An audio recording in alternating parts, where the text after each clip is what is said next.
आपको लिए चलते हैं लखनऊ। यूपी के सीएम योगी आदित्यनाथ सरकार में नियुक्तियों को लेकर जो बयान दे रहे हैं वो सुनवाते हैं आपको।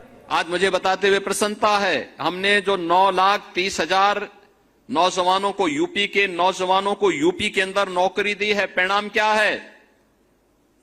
इन 9 लाख ने हमें यूपी के अंदर डेमोग्राफिक डिविडेंड के रूप में यूपी को उससे लाभान्वित किया है।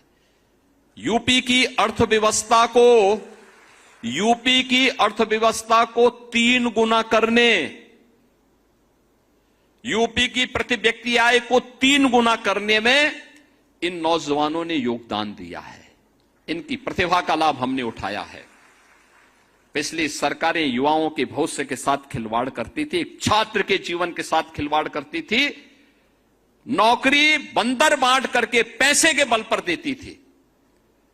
मैं जब यहां पे नियुक्ति पत्र वितरण कर रहा था, मुझे अच्छा लग रहा था इन नौजवानों के चेहरे की चमक को देख करके कि आज उसके जीवन का एक महत्वपूर्ण दिन है, क्योंकि उसको बिना किसी लेन देन के, बिना किसी सिफारिश के, बिना किसी पैसे लेन देन के आज उसको नियुक्ति पत्र प्राप्त हो रहा है। उसके सपनों को एक उड़ान मिल रहा है। 2017 के पहले संभव नहीं था। और यही कारण है जब इस युवा ऊर्जा को यूपी के विकास के साथ जोड़ा गया, आज परिणाम क्या है?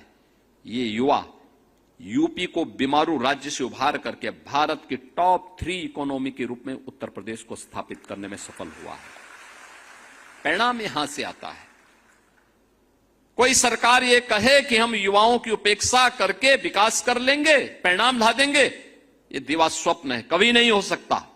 2017 के पहले यूपी के सामने संकट था, इसलिए क्योंकि इन युवाओं की उपेक्षा हुई थी, उनके जीवन के साथ खिलवाड़ होता था, उन्हें हर प्रकार से अपमानित होना पड़ता था।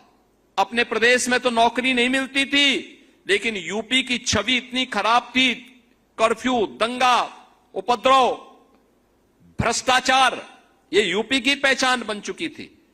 तो यूपी के बाहर भी उसको पहचान के संकट के दौर से गुजरना पड़ता था। हताश और निराश युवा पलायन करने के लिए मजबूर होता था, पहचान छुपाने के लिए मजबूर होता था। आज मैं आप सभी युवाओं से कहता हूं, आज आपके सामने पहचान का संकट नहीं है। आप यूपी के अंदर भी और यूपी के बाहर भी, दुनिया भी आपका स्वागत करने के लिए पूरी तरह तैयार है। अभी आपने देखा होगा परसों और नरसों 3 दिन हमने यहां पे 19, 20, 21 में जापान, जो दुनिया के अंदर अपनी टेक्नोलॉजी के लिए और अपने कमिटमेंट के लिए जाना जाता है, जापान के 240 एक बड़े प्रतिनिधिमंडल में, जिसमें वहां के बड़े नेता थे, नौकरशाह थे, उद्यमी थे, वे लोग यूपी का दौरा किए।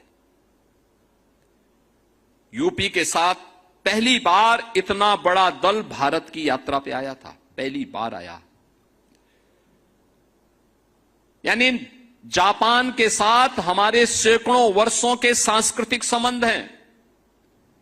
जापान के साथ भारत के राजनीतिक संबंधों के 75 वर्ष पूरे हो रहे हैं, लेकिन पहली बार जापान का इतना बड़ा दल भारत के अंदर आया था। और भारत में भी उन्होंने किसी राज्य को चुना, यूपी को चुना, और उन्होंने कहा कि साहब हम यूपी के यूथ को जापान में नौकरी देना चाहते हैं, यूपी के नौजवान को जापान में नौकरी देना चाहते हैं।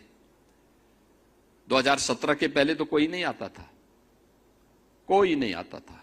आज दुनिया आ रही है, जर्मनी आ रहा है, इजराइल आ रहा है, कहता है साहब यूपी के नौजवान को हमारे यहां भेजिए, हम भी अपने यहां नौकरी देना चाहते हैं।